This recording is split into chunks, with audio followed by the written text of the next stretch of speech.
Bonjour à tous, ici Manon Fabre. Bienvenue sur ma chaîne, où on explore ensemble le monde des aliments, leur composition et les critiques qui en découlent. Si vous voulez mieux comprendre ce que vous mangez et faire des choix éclairés, n'hésitez pas à vous abonner pour rester informé. Prêt à découvrir? C'est parti. Bonjour à tous. Aujourd'hui, je vais vous parler d'un sujet qui nous concerne tous, le sucre. Mais attention, il ne s'agit pas seulement de sucre au sens général. Dans cette vidéo, je vais explorer les différentes sortes de sucre, leurs effets sur notre santé et comment faire des choix éclairés dans notre alimentation. Vous découvrirez pourquoi il est important de distinguer entre le sucre naturel et le sucre ajoute, et comment cela peut influencer notre bien-être. Restez avec moi pour en savoir plus sur ce sujet fascinant. Le sucre, un rôle de starter. Si tous les sucres se transforment dans notre intestin en glucose afin de nourrir ensuite les cellules de notre corps, tous ne le font pas au même rythme. Les glucides complexes, ceux contenus dans les féculents par exemple, se transforment plus lentement et donnent de l'énergie sur la durée. Les glucides simples, c'est-à-dire les sucres, sont plus vite assimilés et digérés. Ils sont utiles car ils donnent de l'énergie et alimentent le cerveau mais sur un court laps de temps. De plus, ils entraînent une sécrétion d'insuline. C'est pourquoi ils doivent être privilégiés avant un effort, pour une épreuve de plus d'une heure, ou pris en fin de repas où ils sont assimilés avec d'autres aliments, donc plus lentement. Car s'ils ne sont pas utilisés rapidement par l'organisme, ils se transforment en cellules graisseuses. Ils ne doivent pas représenter plus de 5 à 10% l'apport énergétique total de la journée. Différentes origines. De nombreux aliments contiennent des sucres. Le plus connu reste le saccharose, issu de la canne à sucre ou de la betterave. Il s'agit de saccharose pure. On trouve du sucre dans la plupart des fruits, des plantes et dans beaucoup d'arbres comme l'érable. Selon son origine, il portera un nom différent, le fructose pour les fruits, le lactose pour le lait, la lévulose dans le miel, le glucose ou dextrose dans de nombreux aliments. On les distingue en fonction de leur index glycémique, IG. Tout est une question d'index. Plus un sucre est absorbé rapidement par l'intestin, et plus il entraîne une montée rapide de la glycémie et un index élevé. Il se mesure sur un aliment consomme seul. Par exemple, le fructose a un index plus bas que le saccharose. Or dès que celui-ci est pris au cours d'un repas, son IG baisse, d'où l'intérêt de ne pas consommer du sucre seul ou en milieu de journée.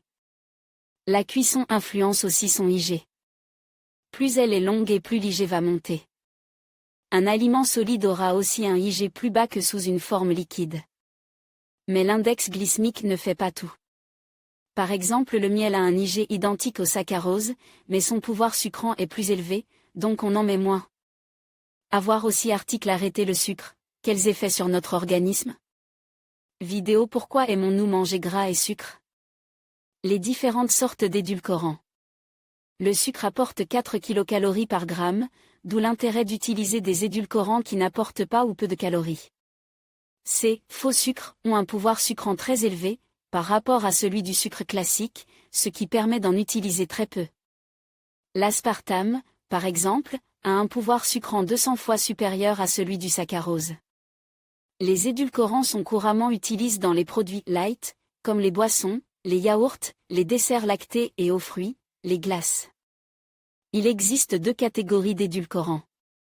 Les édulcorants intenses au très fort pouvoir sucrant, 300 à 400 fois celui du sucre, sans apport calorique.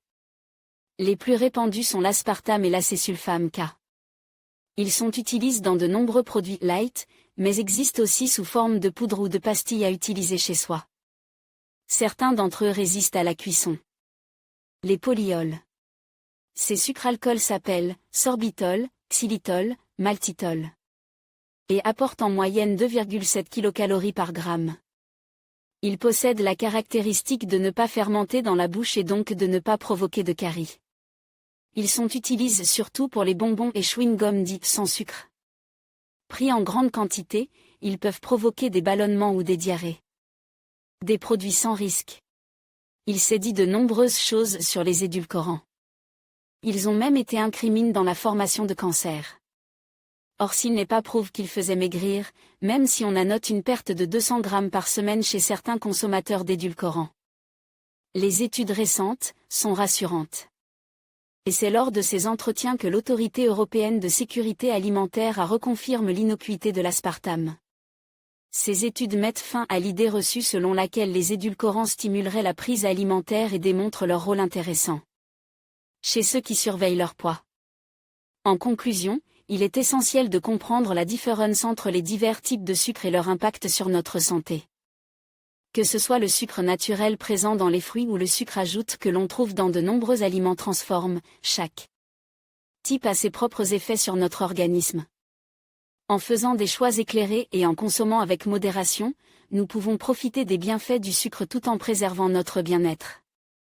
Merci de nous avoir suivis et à bientôt pour de nouvelles découvertes sur la nutrition.